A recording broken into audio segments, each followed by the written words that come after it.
and I welcome you all in your own videos provided by our Excellence family.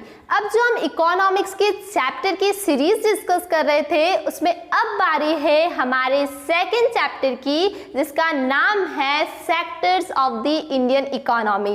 और इससे related हम हमारी आज की वीडियो में क्या डिस्कस करेंगे, हम डिस्कस करेंगे कि इकोनॉमिक एक्टिविटीज क्या होती है, सेक्टर्स किसे कहा जाता है और इंडियन इकोनॉमी में कितनी टाइप्स की इकोनॉमिक एक्टिविटीज होती है। So let's get started. Look at this picture. Okay, सबसे पहले हम पिक्चर ही देख लेते हैं जो आपकी बुक में गिवन है, तो इन पिक्चर को अच्छे से ऑब्जर्व करना।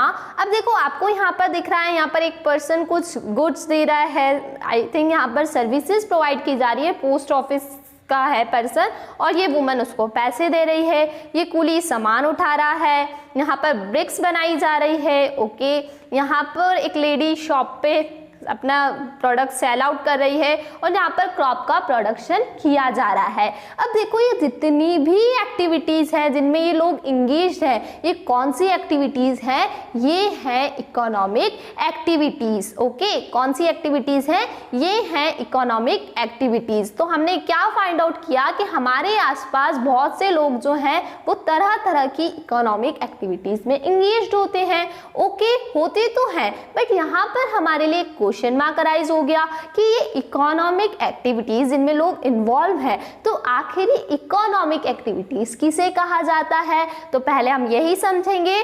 तो इकोनॉमिक एक्टिविटीज क्या होती है? Economic activities are those activities that are related to money. मतलब ऐसी एक्टिविटी जो किससे रिलेटेड है, पैसे से रिलेटेड है।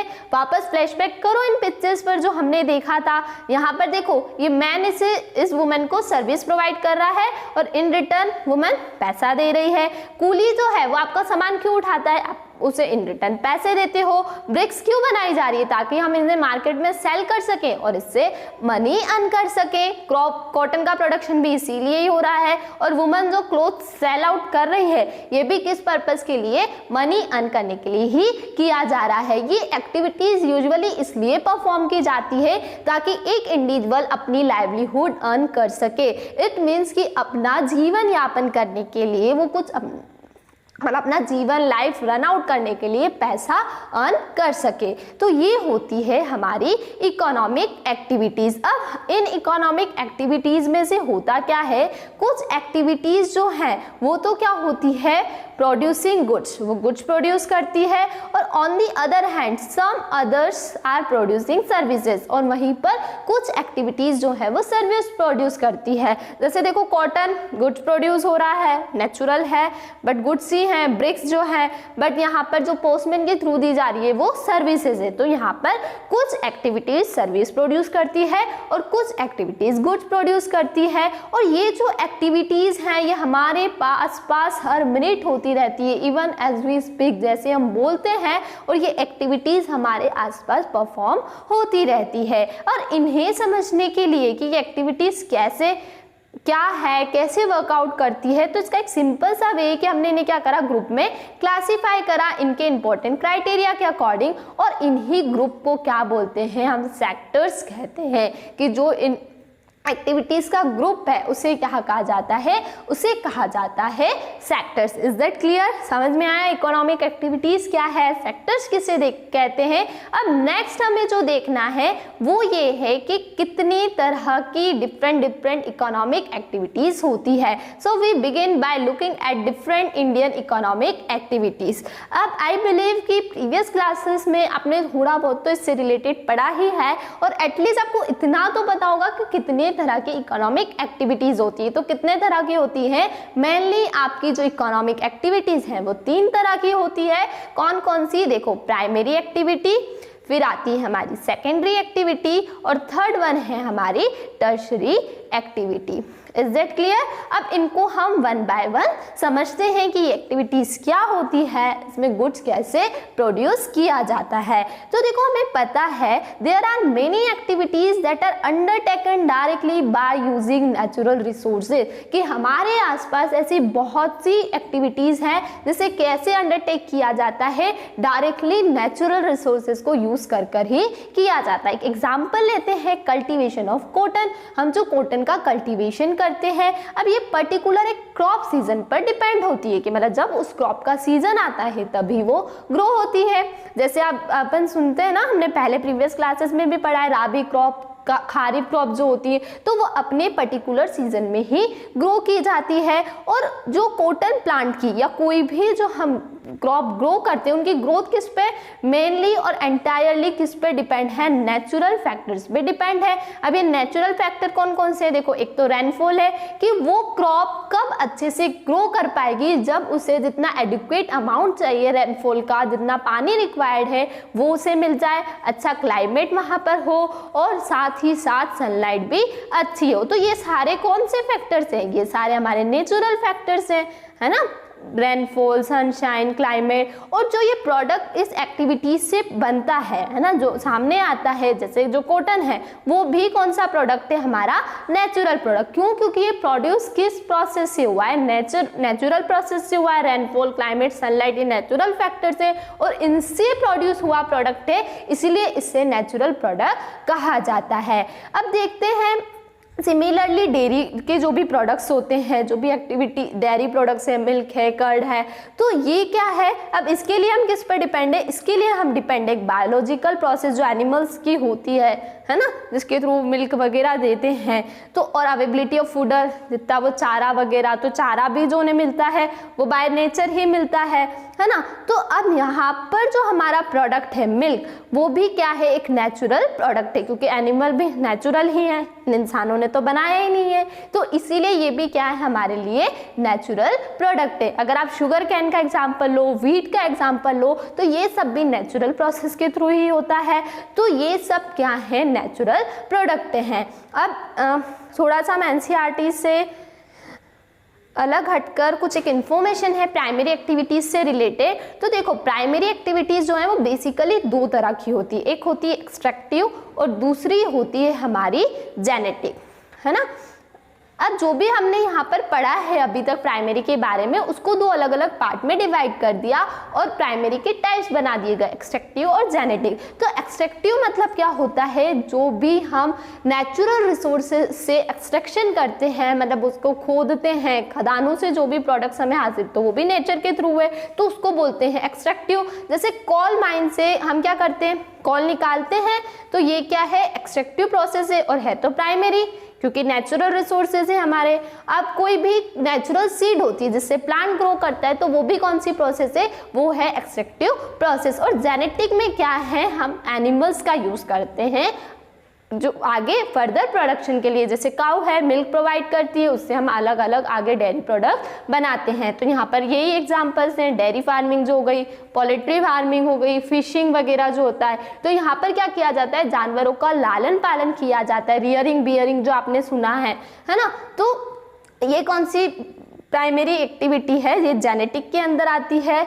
ओके, यहाँ पर हम एक एग्जांपल ले लेते हैं, डेयरी फार्मिंग। और ये दोनों मिलकर कौन सी एक्टिविटीज बनाती, कौन सा सेक्टर हमें बताती है? Primary sector. ओके, तो अब अगर हम प्राइमरी सेक्टर का एक प्रॉपर डेफिनेशन देखें, मतलब इन शॉर्ट में, तो extraction of natural resources and using of animals for the further production is known as the primary activities और it comes under the primary sector. मतलब नेचुरल रिसोर्सेज का extraction करना और साथ ही साथ एनिमल्स का यूज करना आगे फर्दर प्रोडक्शन के लिए, ये कहलाता है आपका प्राइमरी सेक्टर। और साथ ही साथ जैसे एक्सट्रैक्शन हमने देख ही लिया है, तो मिनरल्स हैं, ओर्स वगैरह जो हैं, क्योंकि ये हमें नेचर से ही मिलते हैं तो इन्हें भी नेचुरल प्रोडक्ट कहते हैं। When we produce a good by exploiting natural resources है ना, जब हम नेचुरल रिसोर्सेज को एक्सप्लॉइट करके कोई भी गुड्स प्रोड्यूस करते हैं तो वो किसके अंदर आता है, वो प्राइमरी सेक्टर के अंदर आता है और उसे प्राइमरी सेक्टर की एक्टिविटी हम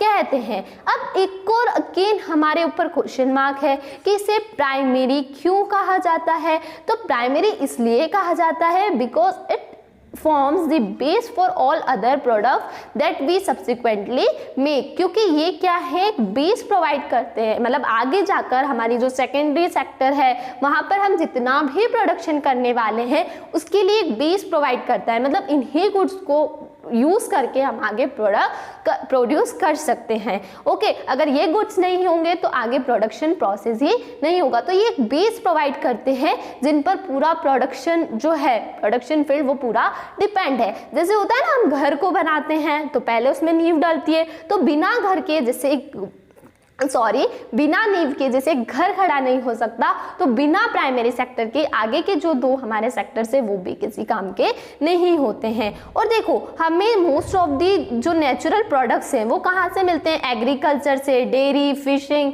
फॉरेस्ट्री। तो इन सेक्टर्स को हम एग्रीकल्चर या रिलेटेड सेक्टर भी कहते हैं। क्यों कहते हैं एग्रीकल्चर सेक्टर, क्योंकि हमें जो ये प्रोडक्ट्स है जो हमें प्राइमरी सेक्टर के अंदर मिलते हैं वो मोस्टली हमें एग्रीकल्चर से ही मिल पाते हैं। जो भी हम क्रॉप वगैरह ग्रो करते हैं तो ये एग्रीकल्चर के अंडर ही आया, तो इसीलिए इसको एग्रीकल्चर सेक्टर भी कहा जाता है। तो is that clear. First, primary sector, एक बार हम डेफिनेशन थोड़ा सा रिपीट कर लेते हैं। Extraction of natural resources and using of animals is for the further production is come under the primary sector. अब हमारा सेकंड जो है, सेकंड क्या था हमारा, सेकेंडरी सेक्टर। प्राइमरी हमने डिस्कस कर लिया है। अब सेकेंडरी सेक्टर क्या होता है, तो ये वो सेक्टर है जो प्राइमरी के बाद आता है ना। सेकेंड हमारा सेक्टर है। अब इसके अंदर क्या होता है, the secondary sector covers activities in which natural products are change into other form through way of manufacturing that we associated with industrial activity. कि ये वो एक्टिविटी है जिसमें क्या किया जाता है कि आपने जो भी नेचुरल प्रोडक्ट प्रोड्यूस किया है उसको अदर फॉर्म में, एक यूटिलिटी फॉर्म में क्या किया जाता है, कन्वर्ट किया जाता है, उसको ट्रांसफर किया जाता है। और ये वे ऑफ मैन्युफैक्चरिंग है और ये मेनली किससे रिलेटेड होता है, इंडस्ट्री में, जिसके अंदर ये काम किया जाता है। अब बताओ, अपने गेहूं को क्या कर दिया, उसको उगा तो दिया है ना, अब उसको हम ऐसे तो खा नहीं सकते, तो उसका एक फॉर्म देना, एक यूटिलिटी फॉर्म देना, मतलब उसका आटा वगैरह बनना, तो ये सब किस में आता है, ये सब आता है हमारी सेकेंडरी एक्टिविटीज में। अब बताओ, हमारे जो कॉटन है, हमने कॉटन का प्रोडक्शन किया, अब कॉटन को हम क्या कर सकते हैं, ऐसे तो पहन नहीं सकते, तो सेकेंडरी एक्टिविटी में क्या करते हैं, हम इसको एक यूटिलिटी प्रोवाइड करते हैं, एक दूसरा फॉर्म प्रोवाइड करते हैं जिससे हम कपड़े बनाते हैं। Okay, it is the next step after primary step के बाद ये सेकेंड स्टेप है हमारी secondary. The product is not produced by nature but has to be made and therefore some process of manufacturing is essential. अब यहाँ पर जो product है ना, हमें नेचर से तो क्या मिलता है, ओनली एक रॉ मटेरियल मिलता है, प्रोडक्ट्स तो नेचर हमें बनाकर नहीं देता है, तो यहाँ पर हमें कुछ प्रोसेस करनी होती है जिसके लिए मैन्युफैक्चरिंग बहुत ज़रूरी है। और ये काम कहाँ किया जाता है, फैक्ट्रीज़ में, वर्कशॉप में, घर पर किया जाता है, जिसमें क्या किया जाता है कि जो रॉ मटेरियल हमें नेचर ने प्रोवाइड किए हैं उसको ट्रांसफॉर्म किया जाता है, एक नया फॉर्म उसे दिया जाता है। जैसे हमने कॉटन का एग्जाम्पल लिया, कॉटन फाइबर जो है हमें प्लांट से मिलता है, नेचुरल है। ओके, अब इसको क्या किया जाता है ना, इसे हम क्या करते हैं, इससे कपड़े वगैरह बनते हैं, तो उसको हम एक नया फॉर्म देते हैं।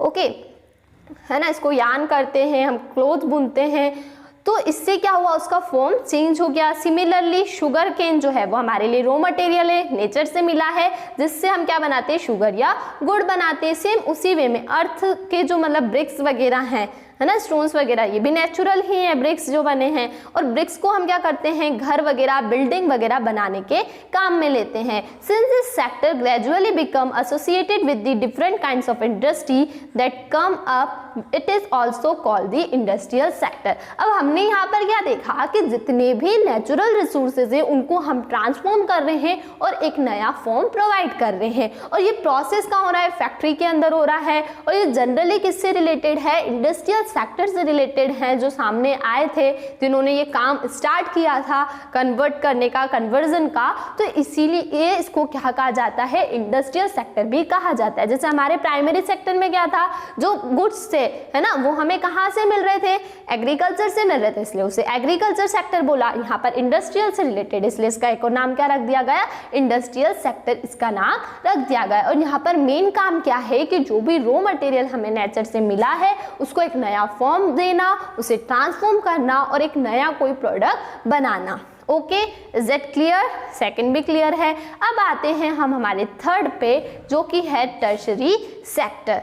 तो after primary and secondary sector there is the third category of activities that falls under the tertiary sector. अब हमने प्राइमरी सेक्टर पढ़ा, सेकेंडरी सेक्टर पढ़ा, उसके बाद थर्ड हमारा कौन सा आता है, टर्शरी सेक्टर। और ये जो सेक्टर है, ये अबो जो भी हमने दो सेक्टर्स पढ़े हैं, प्राइमरी और सेकेंडरी, इनसे बहुत ही अलग है। अब अलग क्यों है, because this activities are those activities that help in the development of primary and the secondary sector, कि ये वो सेक्टर है जो प्राइमरी सेक्टर को, सेकेंडरी सेक्टर को डेवलप करने में हेल्प करता है ना। ये यहाँ पर क्या होता है, this activities are themself do not produce a good but they are an aid और a support for the production process. यहाँ पर ये जो टर्शरी सेक्टर है हमारा, यहाँ पर जितनी भी एक्टिविटीज परफॉर्म की जाती है वो क्या करते हैं, वो गुड्स प्रोड्यूस नहीं करते हैं, बल्कि जो प्रोडक्शन यूनिट्स है, मतलब हमारा एग्रीकल्चर सेक्टर है और मेनली जो हमारा सेकेंडरी सेक्टर है, उनको हेल्प प्रोवाइड करते हैं। ओके, तो मतलब ये क्या काम करते हैं, ये एक ब्रिज का काम करते हैं। ओके, ये हमारा प्राइमरी सेक्टर है और ये हमारा सेकेंडरी सेक्टर है, तो ये मतलब बीच में क्या करते हैं, ब्रिज का काम करते हैं और इन दोनों सेक्टर्स के डेवलपमेंट में हेल्प करते हैं। अब जैसे हम एक एग्जांपल लेते हैं यहाँ पर और समझते हैं, goods that are produce in primary sector और secondary sector would need to be transported by trucks और trains and then sold in the wholesale and the retail shop. अब आपने जो प्राइमरी प्रोडक्ट्स को या सेकेंडरी प्रोडक्ट्स को secondary sector में जो भी गुड्स प्रोड्यूस किए हैं, उनको क्या किया, एक जगह प्रोड्यूस कर दिया। अब इंडस्ट्रीज ऐसा तो नहीं है कि अपने पैरों से चल सकती कि वो हर जगह जाकर अपना गुड्स सप्लाई कर दे, वो तो एक जगह स्थिर है और वहीं पर सारा प्रोडक्शन प्रोसेस होता है। बट आपने वो प्रोडक्शन क्यों किया है, आपने वो प्रोडक्शन इसलिए किया है कि मेरा जो प्रोडक्ट है वो मार्केट तक पहुंचे। मार्केट तक कैसे पहुंचेगा, उड़कर तो जाएगा नहीं, तो हम किसके थ्रू भेजेंगे वहां पर मार्केट तक हमारे गुड्स, ट्रेन के थ्रू, ट्रक्स के थ्रू, और तभी वो होलसेल और रिटेल शॉप में जाएगा। तो ये जो सर्विसेज है ट्रेन की, ट्रक्स की, तो ये हमें कौन प्रोवाइड करता है, ये प्रोवाइड करता है हमें टर्शरी सेक्टर। अब जैसे at a time it may be necessary to store this in godowns. अब ऐसा तो जरूरी नहीं, आपने जो प्रोडक्शन किया अब आप तो ह्यूज अमाउंट में ही करोगे, एक दो तो कोई प्रोडक्शन करोगे नहीं, ज़्यादा ही करोगे। अब जरूरी थोड़ी नहीं विथ इन डेज आपका सारा का सारा प्रोडक्ट जितना आपने प्रोड्यूस किया है वो सबका सब सेल आउट हो जाए,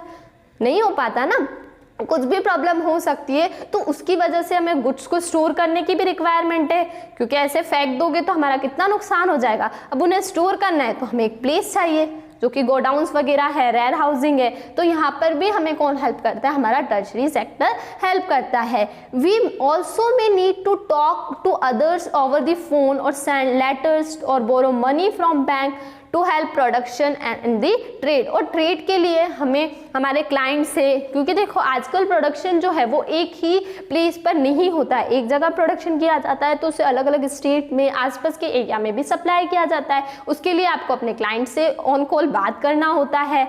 हमें प्रोडक्शन प्रोसेस के लिए जो इतना प्रोडक्शन किया जाता है उसमें पैसा रिक्वायर्ड होता है, तो हमें मनी उधार लेने की भी नीड होती है, तो ये हमें बैंकिंग के थ्रू हेल्प मिलती है।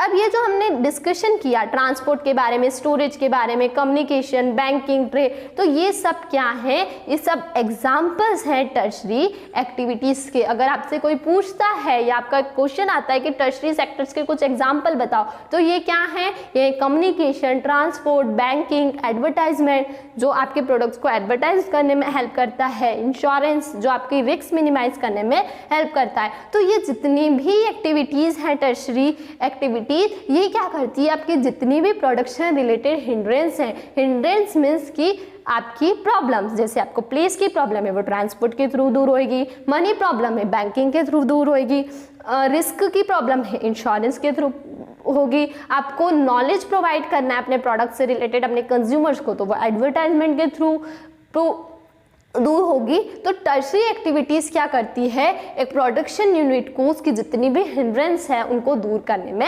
हेल्प आउट करती है। ओके, अब ये जो एक्टिविटीज़ हैं ये क्या कर रही हैं, ये कोई गुड्स या सर्विसेज जनरेट नहीं कर रही है, वो तो क्या कर रही है, टर्शरी सेक्टर क्या कर रहा है, सर्विस प्रोवाइड कर रहा है ना, गुड्स प्रोवाइड करने के बजाय क्या प्रोवाइड कर रहा है, सर्विस। तो इसीलिए इसको क्या कहा जाता है, सर्विस सेक्टर भी कहा जाता है। मतलब तीनों की अपनी स्पेशलिटी के अकॉर्डिंग नाम है। हमने प्राइमरी में पढ़ा था कि एग्रीकल्चर से प्रोडक्ट मिलता है इसलिए एग्रीकल्चर सेक्टर उसका नाम रख दिया गया। सेकेंडरी इंडस्ट्री से एसोसिएटेड है तो इंडस्ट्रियल सेक्टर, और टर्शरी जो है हमारी सर्विस प्रोवाइड करती है इसलिए इसको कहते हैं टर्शरी सेक्टर। इसका एमसीक्यूज भी पूछा जाता है कि which sector is known as service sector, तो वहाँ अगर तीनों ऑप्शन आपको गिवन होंगे तो आप आंसर लिखोगे सर्विस सेक्टर।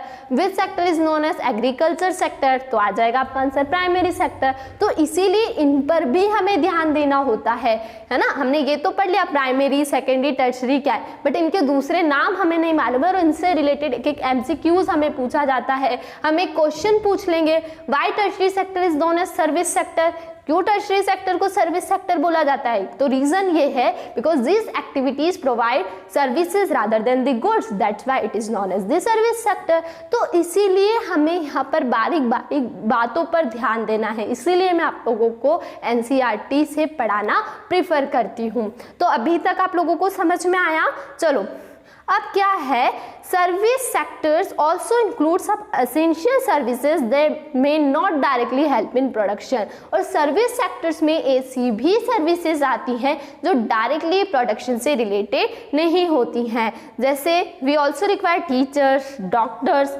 है ना, जो हमें क्या करते हैं पर्सनल सर्विसेज प्रोवाइड, ओके, हमें टीचर्स डॉक्टर्स की रिक्वायरमेंट होती है, दोस्त हो और हमें और उन पर्सन्स की भी रिक्वायरमेंट होती है जो हमें पर्सनल सर्विसेज प्रोवाइड करते हैं, जैसे वॉशरमैन, बार्बर्स, कॉबलर्स, लॉयर्स, है ना, जो हमारे लिए पर्सनली काम करते हैं, जो एडमिनिस्ट्रेटिव अकाउंटिंग वर्क करते हैं। तो ये सब क्या है, ये हमें प्रोडक्शन में हेल्प नहीं कर रहे हैं, बट ये भी एक तरह की सर्विसेज हैं जो हमें रिक्वायर्ड होती है। और अभी रिसेंट टाइम की हम बात करें तो बहुत सी न्यू सर्विसेज हैं जो इंफॉर्मेशन टेक्नोलॉजी पे बेस्ड है, जैसे कि हो गया हमारा internet cafe, ATM booths, call centre, software companies etcetera, they also become important, है ना, फॉर आज के टाइम में हमारे लिए बहुत इम्पॉर्टेंट बन चुका है। तो यहाँ पर हमारी जो इकोनॉमिक एक्टिविटीज़ है वो पार्ट यहीं पर कंप्लीट होता है। Primary sector, secondary sector, tertiary sector. Primary sector में हम क्या करते हैं, नेचर के थ्रू रॉ मटेरियल ऑब्टेन करते हैं, फिर सेकेंडरी सेक्टर में उन रॉ मटेरियल को एक फॉर्म दिया जाता है ना, एक अदर फॉर्म प्रोवाइड किया जाता है। और टर्शरी सेक्टर जो है वो प्रोडक्शन से रिलेटेड नहीं होता है, यहाँ पर प्राइमरी सेक्टर और सेकेंडरी सेक्टर में जो भी प्रोडक्शन किया जाता है उसको हेल्प आउट किया जाता है। अब हमने तीनों को बहुत ही अच्छे से पढ़ा।